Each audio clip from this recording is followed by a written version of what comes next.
Hey guys, this episode is sponsored by Idaho realtor Jennifer McCulloch with Century 21 High Desert.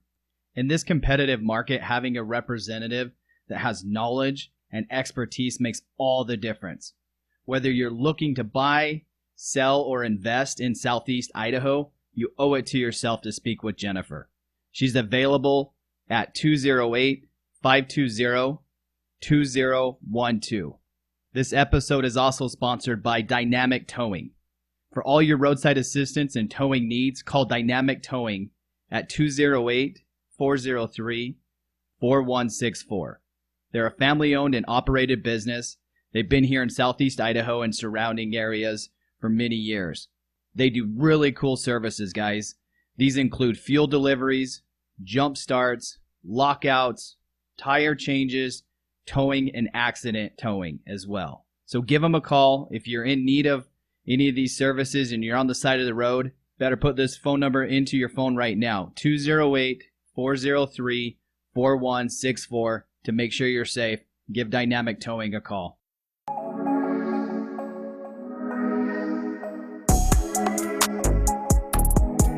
Your question then was kind of who am I and how did I get to what I'm doing kind of thing? Yeah, exactly. Yeah. Okay. Well, like most people, I did all the things that because I didn't know any better, I thought were going to set me up to kind of be where I needed to be in life. And I call it box checking.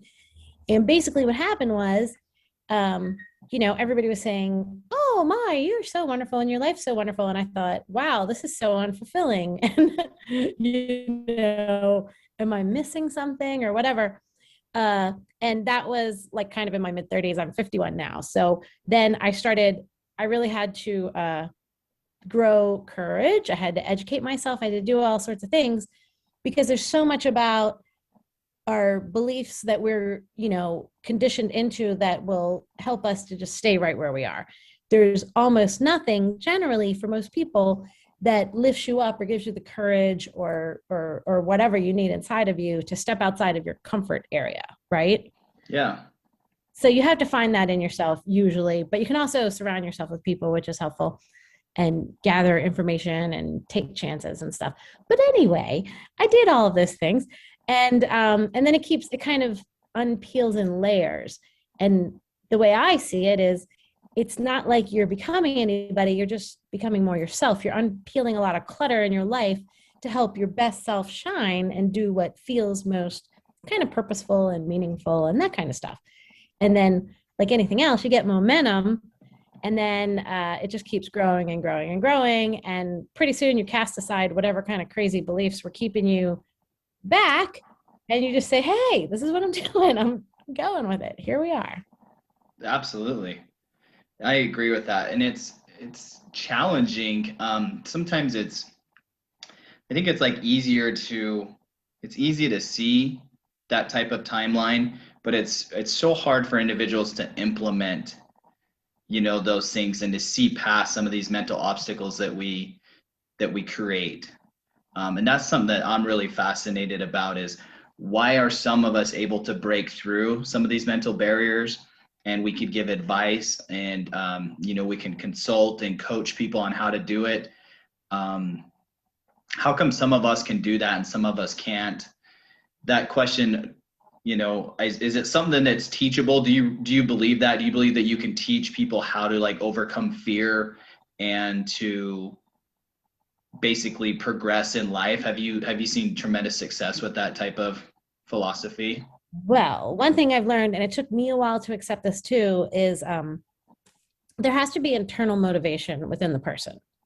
And that could come from all sorts of places. Like some people just get internally motivated. Some people have a big change in their life that motivates this, which is usually not a good one. It's usually something that breaks their habits and their patterns. And they're like, oh my God, what do I do? And maybe now would be a good time to change. But definitely there has to be something inside. Like you can't pull somebody kicking and screaming or who's not willing to, because it all makes a shift and takes momentum when you really take ownership. Mm-hmm. And that commitment just locks in internally. And yes, you have to fake it before you make it and explore different things and take steps. But once that happens, forget it. You're not going back. But I think the person has to have that desire inside of them. That's the main thing. And if you have it, you kind of know, and that would be the kind of person that's listening to your podcast, because I'm like, they're thinking, oh man, I know there's something in me and I don't know what it is and I want to get it out. Yeah. Yeah, I agree. I mean, I'm that person essentially. I think a lot of times when we create fear, it's because I think a lot of inaction breeds doubt and fear. Big time, So yeah. and then we see so many moving things around us, and we think that, and it kind of sets that expectation. I feel like a lot of us will set these extremely high expectations, and we focus so much on that, almost like focusing on the finish line first instead of the starting line. Does that make sense? And so if somebody's trying to better their life, whether they're trying to, I don't know, let's say they're trying to start a business, or they're trying to accomplish a goal, I see a lot of people talk themselves out of it. And I'm kind of speaking for myself here, is I did the same thing. I would talk myself out of it because I felt like, well, there's no way that I could obtain that goal or that status. Case in point, the podcast, for example, right? There's millions of podcasts and very successful podcasts. And so it's easy to kind of get this imposter syndrome about it, saying, well, there's no way I can achieve that type of success. There's no way I can build an audience that big. And so there's all these things that it's easy to look at and just disqualify yourself from even attempting to do it. And that's where I want to fill in the gap. That's what I want this podcast to be, is kind of like a real life testimony of what I'm doing and how I'm pushing through all these other things. And, I oftentimes have people ask me like, Justin, you have a successful business over here. Why are you doing a podcast? What drives you to do that? And for me, my answer is pretty simple. It's because this is something that I wanted to do. Is I wanted to create a medium where I can communicate with other people, and hopefully through conversation, it will just spread throughout a community.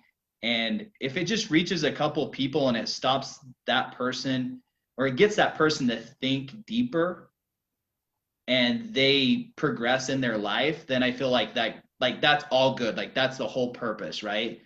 And I feel like on my life's journey, I've experienced some pretty rough things and have overcome those things. But yet I'm still kind of wired genetically with this anxiety and depression. And it's like, well, okay, I've been able to thrive and be successful having these, we'll call mental illness. And now I'm still learning to come to grips with that, like those terms and those words. So that's why I'm kind of hesitant using those. But I'm just like, how can I thrive and I still have all these other things? Surely there's millions of other people that are doing the same thing, right?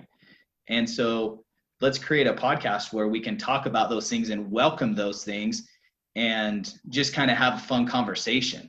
And so that's why I reached out to you, because when I was looking at your bio and like your profile and stuff, and I went onto your YouTube channel, I was like, this lady is awesome. Like your energy and your aura, and you just put off a cool vibe, and I loved what you were talking about and stuff. And so yeah, thanks for coming on the podcast, first of all, because it's not that easy to just find guests, to come on that know what they're talking about and who have a true passion for, what they're doing in life. And so yeah, I'm excited for you to kind of share some of that stuff. I just had to write a couple things down because I'm like, there's so much to unpack here. I got so much I just want to touch on, but again, I don't like to overwhelm people. But okay, the labels. I'm not a fan of labels. We deal with what we're dealing with, but I feel like when you label yourself, that you then are just accepting all the things that come along with that label, right? And I've seen this, at play a lot, and so I just like to say, yes, and we do all deal with major challenges and struggles. But the other thing about that is looking at it from a different angle. like what's in there that's really going to pull out the best of me and help me to grow? And what is this reflecting to me of somewhere, you know, like we all have self-doubts and stuff. So I know me, when I feel anxiety around something, I'm like, what is this telling me? Like, I don't think I'm good enough to do this. Well, why not? Has anybody else done it? And did they have any special skills, or were they born any different than me? No. But it's just looking at the same thing from a different angle. It doesn't take away all the challenges, but it does empower you to see, like, and also I like the idea of being objective. Like if I feel like I'm being embroiled by something, I'm in it. I can't be objective about it. But I kind of come outside a little bit and look at it like an outside observer, you know? And like we are good at doing this for other people, not ourselves, which is why I love that saying, you can't read the label from inside the jar. But this is like an NLP technique to get, it's like a nesting doll thing. Like take yourself one person back and stand there and look at what's going on. And just real quick with a personal story, I was just being eaten alive by something in my own head, because that's how it works. And so I took a step back and I looked at me and I'm like, what am I doing right here? And I was like, I'm just sitting there. I was like, what's wrong? Nothing, like, and then you take a step back from that person and look at like that person looking at you. And it's really fun to get really objective, and you start realizing like, this is ridiculous. Yeah. There's nothing wrong right at this moment. And so I just wanted to say that relative to the whole labels and seeing the value in the challenge, I think is really powerful. And then going all the way back to the fear, technically, because we do everything habitually, when we break the pattern and do something that's not happening habitually, then automatically things kick in to generate that fear to drive us back to the pattern. So it's going to happen to everybody every time you step into a new territory, whether like kind of practically, physically, really, or just mentally, psychologically, you're falling outside of your habitual pattern. So you're internally, everything's just working to keep you, get back in the pattern. Everything is working fluidly that way. We don't have to think about it. And you have to be conscious to break through fear patterns, and therefore address the fear and the uncomfort and the physical discomfort, that might come along with it. So kind of that's another example of being objective. When you just look at that objectively, like I look at myself like a machine. I understand very much how the machine works. And when I don't, I find out. And then I could sort of step back and be like, how am I going to tweak this machine to do what I want? Or, oh, look, the machine's acting up again. And according to what I've read right here on Google, that's really typical, Yeah. And then be fascinated by it instead of frustrated by it. Absolutely. Let me back you up a little bit so you can explain to the audience a little bit what a NLP is and what an LLP does. Neuro-linguistic programming, and part of I love things. I originally got into all this from a sort of law of attraction metaphysics perspective. But then I was like, I need something practical. I want to understand, and that's when I got interested in NLP, because it's super practical and it's self-driven. You look at things and decide, what are my obstacles here? What are my options? What's not working? And realizing that so much of it is just beliefs and ideologies and programming. You use fun little techniques to reprogram yourself. Yeah. So identify a major obstacle. What are the options for how I can reprogram myself on that issue? Start doing it, and I guess that's why I look at myself so much like a machine, because having done so much of this, I realized I just had to wipe my system, install some new software, some new programming. I'm going from Paint to Photoshop, and everything's, better. That's awesome. So is the NLP, are they similar to a life coach? Is that kind of in the same category? And I know that's kind of generalizing, because there's a lot of, you could be a success life coach. You can be focused more on business or athletics, or, it kind of fits into that realm of coaching and consulting, right? Right. But it is a specific framework, of there's, I think it was 18 or something principles of which everything you approach comes from this. For example, one of the big ones is everybody's just doing the best for where they are. So with that NLP principle in mind, you're never shaming or judging, or nor is the person shaming or judging themselves. And then you have these, I guess I'd say it's more of a tool. And life coaches surely have all of their favorite tools, probably drawing from all different, mediums, right? Different types of, because there's a bazillion ways to accomplish the same thing. So the question just is which ones resonate with you or work for you. So I'm sure life coaches probably use a lot of NLP, but it is itself a very organized and structured discipline. Yeah, when I did some research on it a couple months ago, because I never had heard of the term, which is kind of weird, but then I or the designation. And so I kind of went and looked and researched it, and I was like, oh my gosh, this is awesome. Like, it's so cool that this even exists. And there's people like you out there that people can reach out to, and you can help them through a lot of life's obstacles, which is really cool.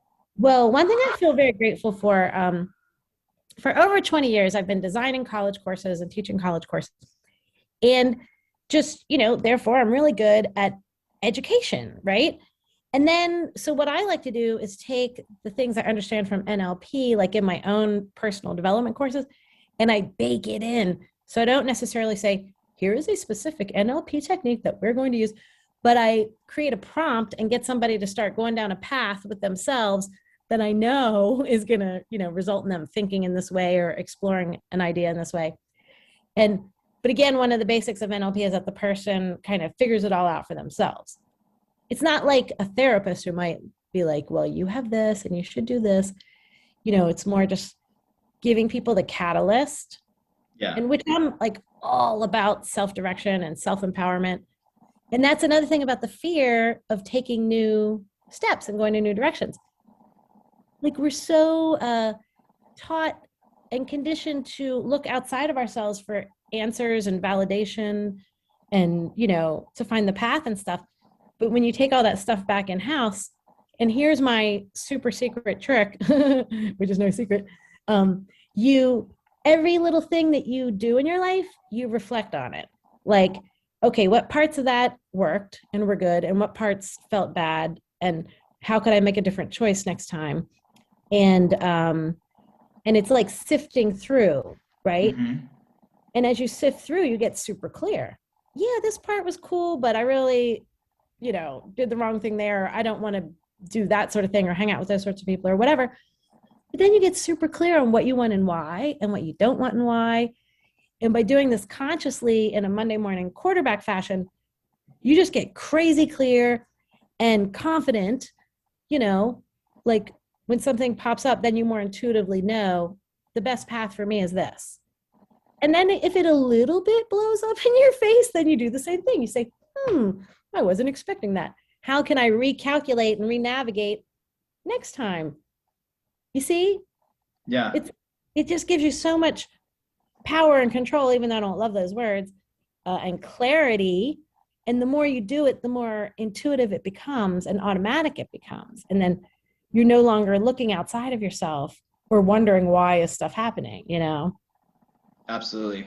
So it's almost like a rewired mentality.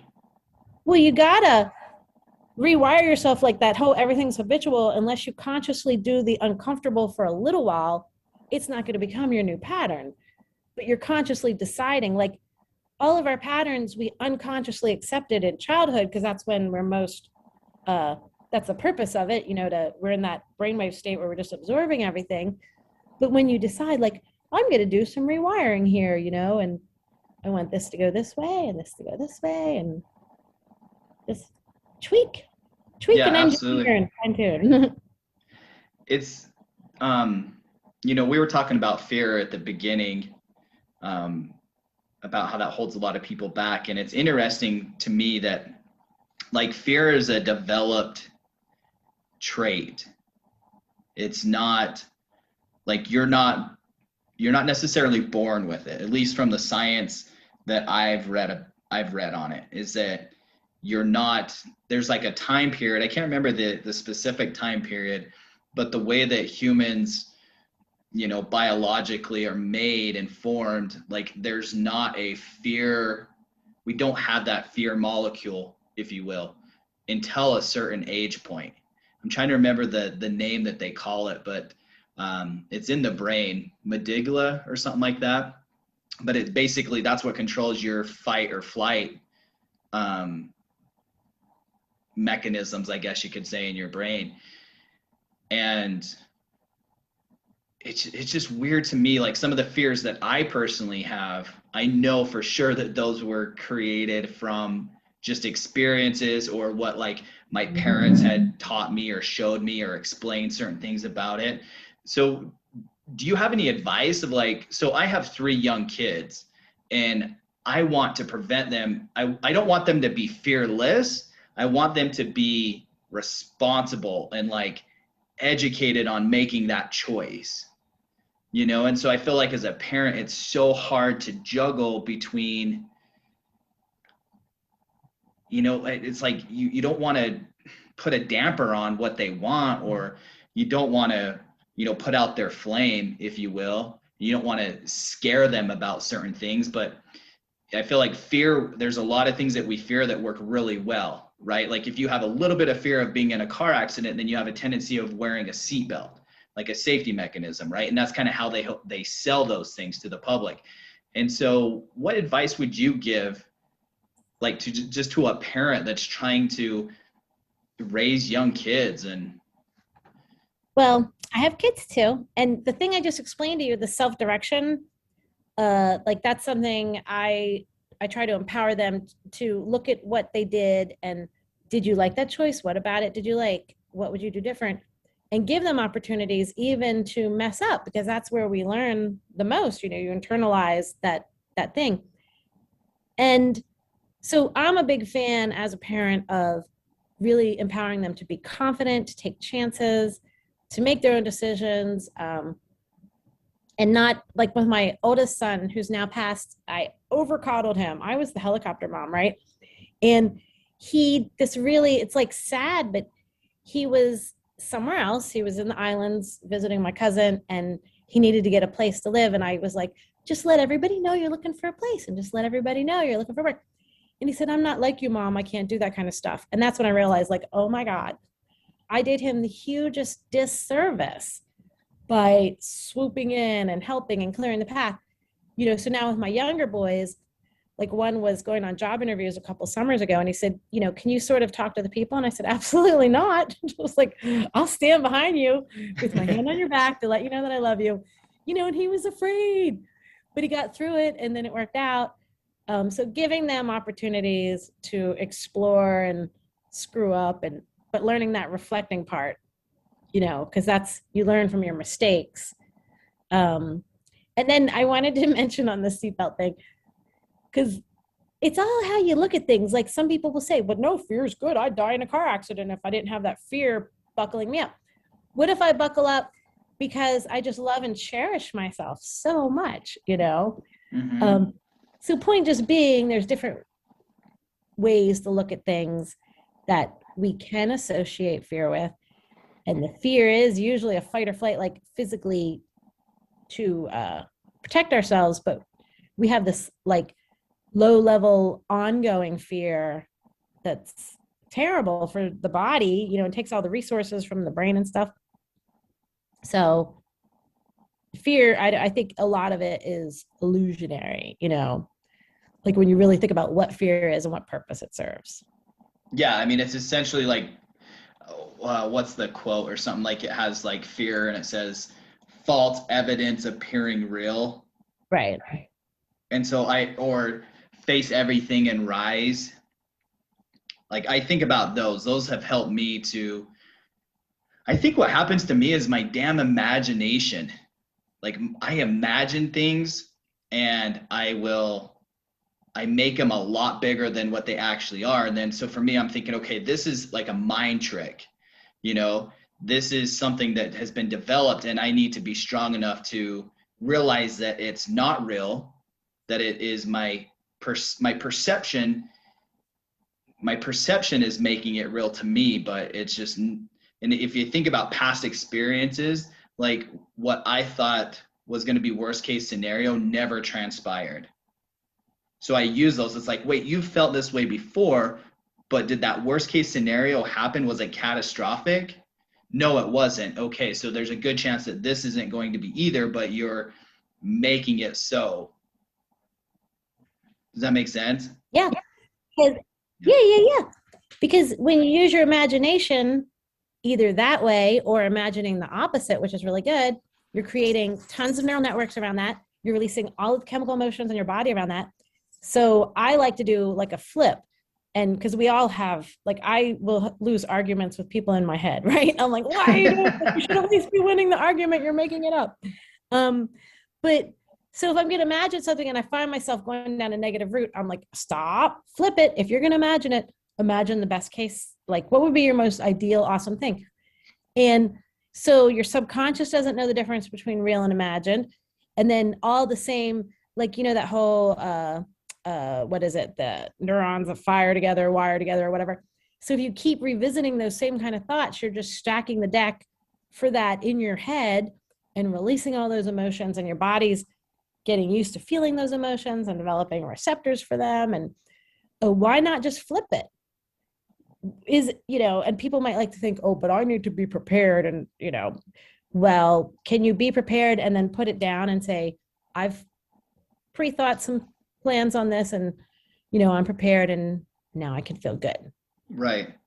Not worry about it until or if it does pop up, and then I've already prepared. So we'll deal with it then. Yeah. You know, one thing that I've used through like my sales career and being an insurance agent for 12 years, you know, a lot of times you have to go into places of business or do public speaking or presentations, and you're doing this all the time with strangers. And what I've noticed is there's a lot of people that are in this line of work, and they fail because the fear and the anxiety is so overbearing, and they go on to a whole different profession.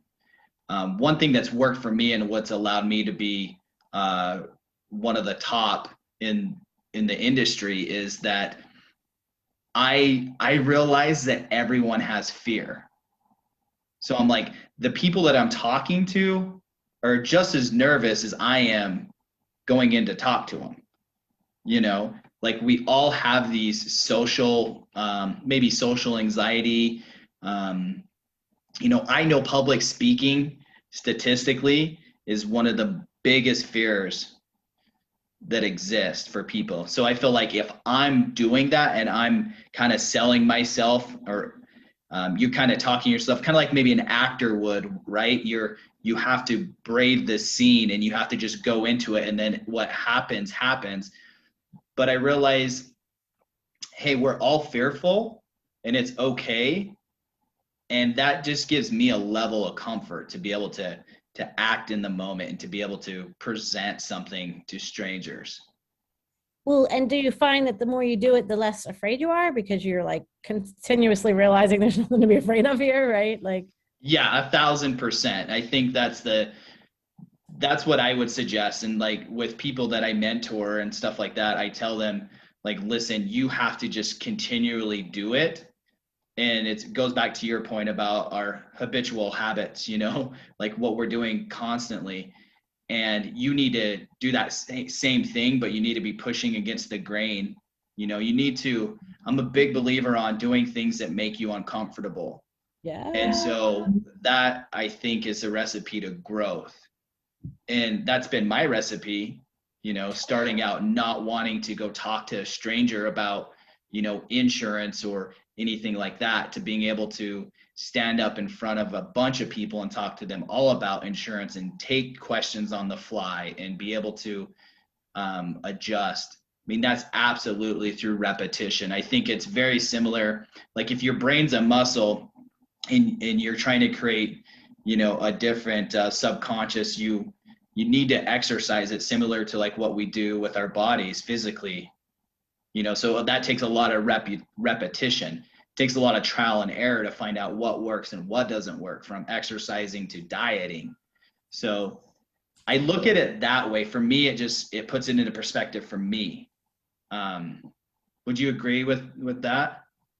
Hugely, because my perspective is that everything about our experience in this world, in this life, is about evolution. Like we came here to evolve, and we're always evolving in many, many different ways, and at different times in our lives in different ways. And fear and breaking habitual patterns is a huge part of that evolution. And I wanted to mention something because there's something called awareness, intention, guidance, and repetition. And I learned about this through the Institute of Noetic Science. They did empirical study, which is the study of all studies of transformation, to be like, what are the trends that are present in all different modalities and types of transformation? And it was awareness, intention, guidance, and repetition. And so the awareness is when you break the habitual pattern. The intention, you set your intention so you get beyond the fear. It's like, nope, I'm going in and talking to that person. I'm going to tell them about my product that I offer, right? And guidance is like you guiding your friend or me, something I'm challenged with. I'll look to somebody who's a little further along. And then repetition, just keep doing it and it becomes your new normal, right? And I just wanted to add on the sales thing, to flip that too and be like, it's two things. One, it's just a numbers game. You know, if I speak to 100 people, whatever, 7% or 9%. So I know I got, you know, there's other people I got to talk to that aren't going to become customers, but also you're helping them. Mm-hmm. You're not there to try to pry money out of their pocket or, you know, trick them or scam them. You are truly providing a very helpful, beneficial product or service, you know, especially for the person who is the right fit and really needs it. And then on top of that, your service style, like I think you said, did you say insurance that you do? Yeah. Okay. So we all need that. But for sure, there's people I'd rather deal with because I know when I'm a little stressed about something, they'll be able to see where my fears are coming from and calm my nerves. Or if something really happens, I can call them and they'll be like, no problem. We'll get a person out there, you know? Yeah. So just instead of focusing on the fear of trying to sell somebody something and talking to them, like focus on how much, boy, you know, this person's lucky I showed up today. Yeah. And I will say the biggest thing in fear, I mean, the sales thing is kind of my wheelhouse because I've done it since I was 19 years old. So I have a lot of experience at it. And the biggest thing is people just fear rejection, you know, and they fear rebuttals from clients. They fear like somebody's going to tell them no. And that's why people don't, you know, it's easy to say, I think it's easy to say like, hey, it's a numbers game, and it is a numbers game, but there's a reason why 80% or 20% of the salespeople make 80% of the sales within a sales organization. It's because they figured out they're willing to, it's the same for everybody. And this is, I kind of feel this a lot about life. I'm pretty strong on this opinion, is that I think we all have shitty things that have happened to us. Maybe it, you know, whether it's, I don't know. I think we're in this equally.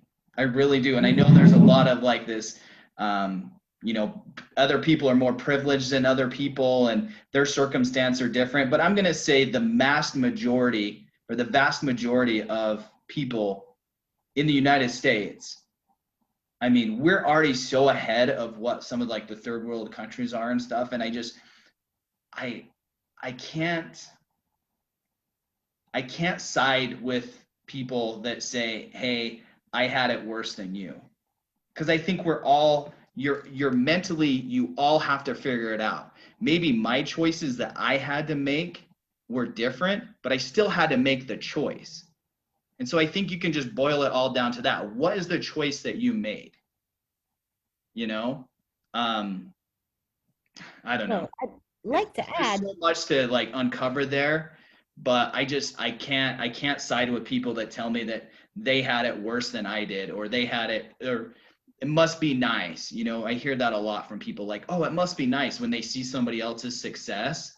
And it's like, man, you're totally judging a book by its cover. You have no idea. And then you go talk to that person and you start peeling back the onion, and they come from, you know, maybe they were adopted. You know, I've met people that their parents were murdered. Dad was a drug dealer, abused their mom. you know, they had no money. And it's like, all you're seeing is what you want to see. Mm-hmm. You know, and I feel like we just do that too much as human beings in general. We judge way too often, and we kind of have this, oh, it must be nice because they have a house or a car, or their kids go to a prestigious school, or they have a job. Like for some reason they just like were given that. Well, also it turns into an excuse. I mean, number one, the past does not dictate the future unless you decide that for yourself, period, end of story. And if you keep revisiting the past, you're going to keep those patterns going in your future, and you're going to be looking for things that mimic it because that's what you're comfortable with. That's what you know how to navigate. And the whole thing with the resentment, people resenting other people, shame and resentment are the two most toxic emotions that we can have. It does no good for you, you know. So and yeah, there's a lot of psychology there, you know. Yeah, there is. There's a lot of psychology. And then at some point, just as the person experiencing it, because we've all experienced that. I want to say one more thing.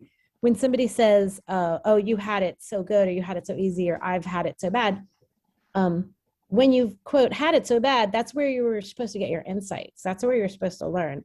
Like it or not, that was a gift to you. And if you did not see within whatever pain, challenge, struggle there was for you to grow, then you're just not growing, and you're going to keep repeating the loop, you know. But I just shared with you that my oldest son passed away, and there were many gifts in there, and it radically changed my life experience and relationships moving forward, you know. And everything in life is like that, I think. And why not look at that way? Because what value do you have moving forward to carry the pain of the past with you like baggage? None. Right? Yeah. Was that one of the most challenging things that you've been through? I mean, I can only imagine as a parent. I think that would be, I can't think of anything that'd be more challenging for me. Yes, because, you know, we lose like grandparents and friends, but the thing that like really radiated for me when he first passed was you expect when you have a child not to see both the beginning and the end, you know. And then along with that, you have all of these hopes and dreams and ideas, and even almost like you project more hope and love into them than you even have for yourself a lot of times. And so when they pass, that is something you have to like deal with and let go. That's unique to a lot of other challenging situations. But like I said, I use that experience to be like, well, what can I learn about myself and navigating this life moving forward because of this? And, you know, pulled that out of it, and also released my emotions. So rather than walking around being like, oh, I've lost my oldest child, you know, like I dealt with my emotions and let them be released in many different ways. Some very unattractive, you know, and not that I don't still feel sadness and grief and stuff.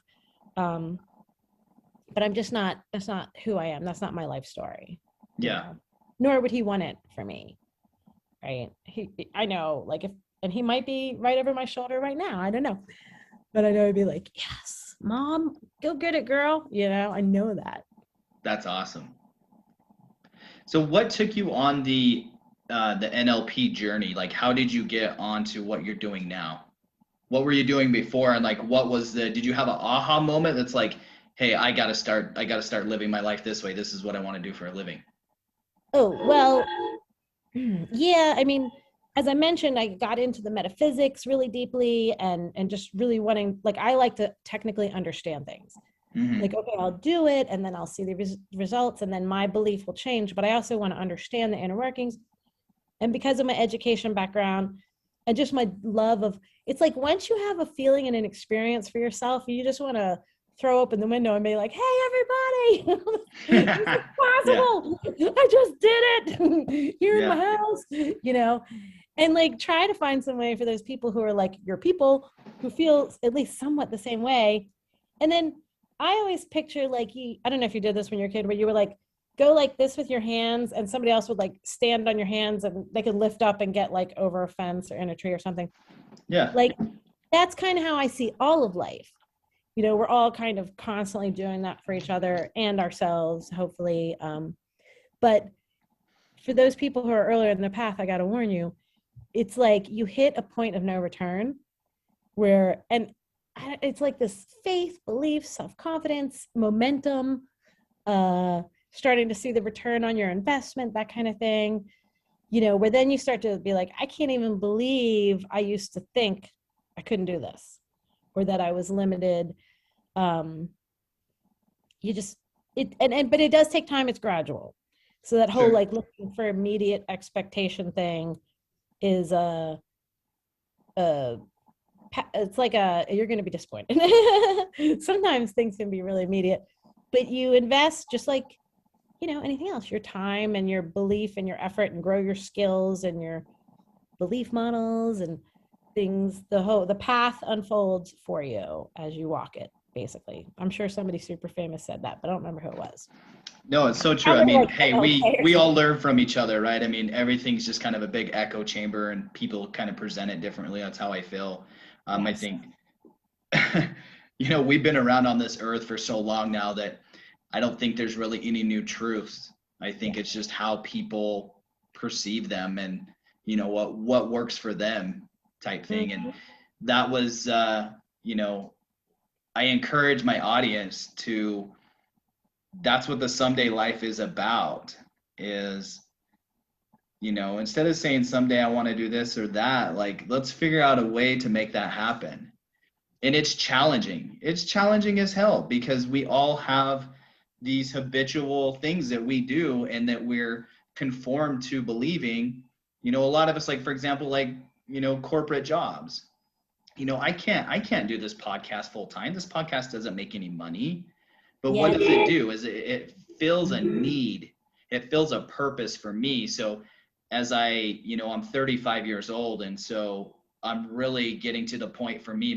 Maybe I'm probably a late bloomer in this, but it's like, okay, my time is being exchanged for my life. So like everything that I'm doing, I'm exchanging it for a day of my life, right? So I really need to be purposeful in what I'm doing. And I just felt this huge hole of I'm doing all these other things and I was really successful at it and I'm running at a high pace, but there was just this emptiness. And it was because I wasn't doing what I wanted to be doing. I tried doing that through, you know, the insurance career and business ventures that my wife and I both do, but it wasn't fulfilling for me. So maybe it's a midlife crisis. Hell, I don't know, but it was No. just like, hey, why not spend some time to do this? And that's challenging, right? Because you don't know exactly the path that you're taking. But, you know, to your point, I think direction's a lot more important than speed. You know, as long as you're going in the right direction, you don't necessarily have to be going fast. So if it's a compass or something like that, I mean, what's the most important part of a compass? It's the direction. It tells you what direction you're going so you don't get lost. It's not, hey, you need to go faster. So I kind of look at it like that. And so encouraging other people to get outside their comfort zone and to dabble, at least dabble into it. And I know there's some different philosophies on this, like being 100% committed is how you succeed in something. But I would just encourage people just to even dabble a little bit into something on the side. You know, maybe, you know, I see a lot of women like on Instagram and stuff, like they have this, you know, they like looking beautiful and they talk about nails and eyelashes and hair and stuff like that. And it just takes one person to be a complete asshole to them. And then they kind of completely shut it off. And they're like, I'm not going to go down that avenue anymore. Or they, you know, this goes for men and women. And I would like your comment on this, or your opinion, is the whole imposter syndrome. The idea that you're not good enough, or people are going to take your advice, like the advice that you give or your consulting or what you believe you're good at, somebody's not, you feel like other people are not going to see it the way that you do. And they're going to find something out about you, right? Like, oh, you're a fraud. Like, Kristen, you can't be giving this advice to people. You're a fraud. And so you kind of walk around with this self-confidence issue and this low self-esteem. And I think that's the biggest hurdle for people, is they just don't have the belief system that they can do it. It just cripples them, and it handicaps their ability to take a chance, because the fear of the unknown is the same for me and you as it is for the Jeff Bezos, the Bill Gates, the Dalai Lama. I mean, these people, they all have the fear of the unknown. I believe that. I believe they all have this, like, how's this going to play out? What do I do here? But through past experiences, they're able to take that.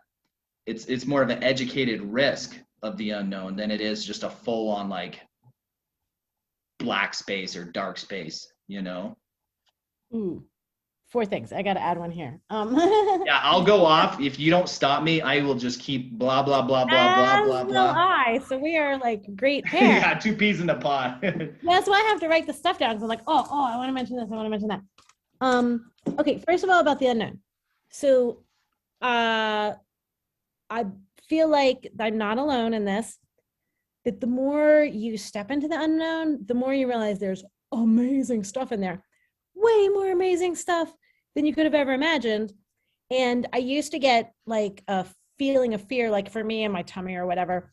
And it was always when I was stretching into a new place in myself, right? And so initially it was frightening, but then it started to get to like where it was like exciting. I'm like, oh man, I've got that feeling, something really, I'm about to make a big shift. So I started getting excited about that, what I used to associate with fear and anxiety. So I wanted to mention that about the unknown. On the issue of imposter syndrome and stuff, these are just some general psychology things. Like, one is the psychology of consistency, and people reinforce this with each other, that we're supposed to be consistent. So when you change your tune or go in a new direction or pull something out of yourself that's not consistent, people are like, oh, and you mentioned like people like feeling like, oh, they know something about you or discovered something about you. And just knowing that, to me, I find really helpful to be like, oh, actually, it's just a psychological phenomena. I actually don't have to be consistent. And then with the whole imposter syndrome and finding stuff out about you, another thing that freed me up like crazy was, I read about this in Letting Go by Dr. David Hawkins. He was like, try not to use the word opinion, and don't hold so tight to what you think you know. Just look at it more as, my current perspective is. Because then you have the wiggle room later to be like, oh, well, now I feel this way. And maybe I learned new stuff. Maybe I just changed my mind. So that people won't be like, oh, but you said, and people want to stand so strong, like, this is who I am, I believe in this. Then they don't give themselves the wiggle room to get a new perspective, to see things differently. And then they got to eat some crow, so just being real loose in my own kind of, like I use certain words like, my current feeling is, or, currently I feel, so I'm not committing myself to a bunch of stuff. Oh, drats. I wrote so fast, I don't know what my third note was about. But I love that. Yeah. I love that opinion thing that you just talked about. You're absolutely right. I mean, a lot of people want to plant their flag and they won't waver from it. And I think that's a huge problem with what's going on in society now, is like, even if you feel like you're not right, maybe that's the thing. Maybe that's what it is people, they want to be right instead of get it right. Yes. And the opinion thing, yeah, that makes sense. I mean, I tell my kids, because when I say, you say, in my opinion, because they talk as if like what they're saying is prophecy, like what they're saying is 100% true. And I say, no, you need to say, in my opinion, this is how I feel about it. But the biggest thing for me that I've learned in my life, one of the biggest things, is being able to evolve. and to see things differently and just be willing. I think I'm a lot like you in the fact that I just love to absorb knowledge, or like to gain knowledge and educate me and let me figure. I like to figure it out on my own. And so when I go down that rabbit hole sometimes is that I see all these different perspectives, and then I get to kind of form my own perspective. And I know it's not necessarily the truth, because I think truth is it's man-made. It's developed over time. I mean, obviously science, you can argue, scientifically on certain things, right? But, I look at the big psychology of things and the philosophies people have. Like if you look at religion, for example, it's like, well, there's thousands of religions, so can they all be true? Because they all preach that they are. Well, I actually, I have this idea in my mind one day. I want to write a book called The Parallel Proverbs, because I love studying religion, philosophy, everything. And what I found is it is all the same thing. It's just like how you go to a different country, you speak a different language, wear different clothes, eat different food. It's just a different scaffolding for the same basic principles. And just, I had to throw that out there. But I wanted to back up too, because like when you're talking about your kids and everything, and I think like there's two core things that we all have in common is like we want experiences and connection. So when it comes to like having an opinion, and then that leads to like the breaking of connection between people, like is it worth it to me to sacrifice this connection or this experience to like hold on so tight to this opinion? Because that's usually in reality what you're doing, it's like that whole looking at things from a different perspective, but I love what you're doing with your kids, because then you're like, I think it was 13 is like up till 13 or something, like kids are in this different brainwave state and they're just absorbing. And that's the whole point of being a kid. They're learning and absorbing, and then their lives will be a reflection of everything they learn from you. Yeah, the challenging thing is, and I'm sure I'll have people that disagree with this statement, but I don't want my kids to believe everything that I believe. Oh, yeah, I agree. I think because my kids, they form their opinion based on a lot of what mom and dad do, like the type of truck that I drive. And so my boys will be like, well, that's the best truck, because it has a certain brand to it, or, food. This is a big one with young kids, right? Is like my daughter, she's 6, and my oldest is 10. And so if he's at the dinner table and he's like, oh, yuck, that's gross, my daughter won't even try it. She won't even try it because she automatically, well, no, he says it's gross, so it's got to be gross. And we encourage our kids to like, just try it once, form your own opinion about it. And it's kind of like in life in general, if you can I tell people like, pick your flavor. When you talk about the religion thing, it's like they all have some truths in there, and it's how you're perceiving them and how that message is conveyed to you and how it makes you feel, right? But I feel like with religion, that's really extreme, because I mean, religion's caused a lot of wars and a lot of evil, based on just like one person's belief, right? Well, I was gonna say, was it religion or was it the people? Yeah, that's true. I mean, it's true. I mean, that's my argument on guns. Well, religion is a gun too. You use it that way, right? Yeah. I mean, you're right. I don't know. I think if you can just kind of choose your flavor in life, that's the nice thing, is that you get to choose what you like. But you also don't got to plant your flag. You don't have to tattoo it into your brain of like, hey, this is permanent. It's not, because if you believe everything's evolving and you're evolving, I mean, if you just take a snapshot of when you were 20 versus you being, 30, I mean, you've changed so much since then. And then different experiences that come into your life, or people listen to this podcast. If you're going to listen to this episode and you're going to get thinking a little bit about yourself and thinking a little bit deeper, and it could potentially have an impact on you and change the way that you think. yeah, what's that? The butterfly, in the forest, Butterfly like effect. one little thing could change your life dramatically. And here's one of my favorite things, Plato's allegory of the cave. Do you know it? No. Okay, I'm gonna make it very oversimplified, but in Plato's allegory of the cave, these people are chained to the wall of a cave for their whole entire lives. They're like born into it. They never know anything different. There's a fire behind them, and there's people behind them that they can't see making shadows of scary stories on the wall. So the people that are raised chained to this wall in the cave never see anything else. That's all they've ever known.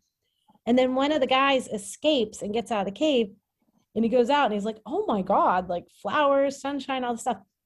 And he goes back in and tells the people in the cave, and they're like, you're insane. They literally think he's insane because, you know, their belief models and mindset are such that they have no infrastructure inside there to even begin to comprehend what he's saying. And the only thing they can do is assume that he's crazy, because otherwise there's something wrong with them, if they're going to just randomly believe in, this flying unicorn he's talking about or whatever. But we're all limited to like whatever our cave has been thus far. Ooh, yeah, for sure. Yeah. Yeah. That's why I love it. Because it's like, oh, and then in NLP, we say the map is not the territory. So the map is whatever your current cave vision is that you've adopted along the way, but you can expand it. And then you expand your whole entire life and what's possible for you, by expanding that belief. No, that's so true. That's so true. Before we wrap up here, I wanted to get like, do you have and we've kind of talked about this a little bit, but do you have a life philosophy you live by? That's a really good question. Well, the whole thing I explained about being self-directed, that's coming from the heart. Like, just, I really have grown to learn to follow my heart, and I never doubt or regret that. Does it always work out? No, but I'm like, well, I followed my heart. And I believe like that we're all capable and deserving of having like a really high quality life experience, and like challenges are where you grow. So it doesn't always mean happy, easy, right? But I guess, if having not thought about it, so thanks for the question, it's like live to the fullest, engage in every moment, take advantage of everything you can take in to see what it means for you and how it can change you and become a part of you or whatever. That's, I don't know if that synopsizes it. No, I mean, it's a tough question. It takes I think some thought. So sorry for putting you on the spot there, but I like it. I'm going to think about it more. yeah, it's a question that that I'm still trying to answer, honestly, because for me, my life philosophy is creating a life philosophy. Like that's that's what it is for me. Is I don't have a specific answer. It's just more like that's what I'm trying to do. Is I think you need to create your own life philosophy. That's your journey, and you do that through experiencing other things. And I try to, I guess if I wanted to water it down a little bit and give a specific answer, it would be, I try not to ask or expect the world to do certain things for me. I look at, instead of looking at it like, why is this happening to me? I try to take it from a learning perspective of like, okay, why is this happening to me? But it's more so, it's happening to me for a reason, and I need to figure out that answer. So it's not like things are against me, it's all for me. Mm-hmm. And everything that I can think of that has happened in my past, it has made me who I am now, and it's made me, I think, a better person. And it allows me to talk about it and to hopefully, and I that's what I love about just life in general, is that it's this huge consulting vacuum. Like we just have all these mentors and consultants and these books that you can read, and it's just all the information out there is so awesome if you're willing to just dive into it a little bit and take yourself on the kind of like this spiritual journey in a way. It can work. A lot of people are searching for something, right? They're searching for direction. They're like, I know I'm here for some reason. What's the reason? What am I here to do? And I think we're all trying to figure that out. But I think the more times you put yourself into situations that are different, like not doing the same thing every day. If you're doing the same thing every day, there's really no growth there, and you're narrow-minded, I guess. Well, you're just existing. You're just existing, yeah. And I did that for a long time. I have a tendency to still do that today. Like sometimes I just will exist, and that drives some anxiety for me because in the back of my mind, I know that this is not what I should be doing right now with my time. Well, then that's why it's a problem. Because when you were saying that, I was like, but there's a difference between existing and relaxing and rejuvenating. You know what I mean? So it's that perspective. And basically, how does it feel to you inside? Like, the truth already. Like, I don't want to just be, laying here watching the show. Or sometimes you're like, this is exactly where I want to be. And this feels great, Yeah, I've really had a hard time. I'm putting people in my circle that have been teaching me to be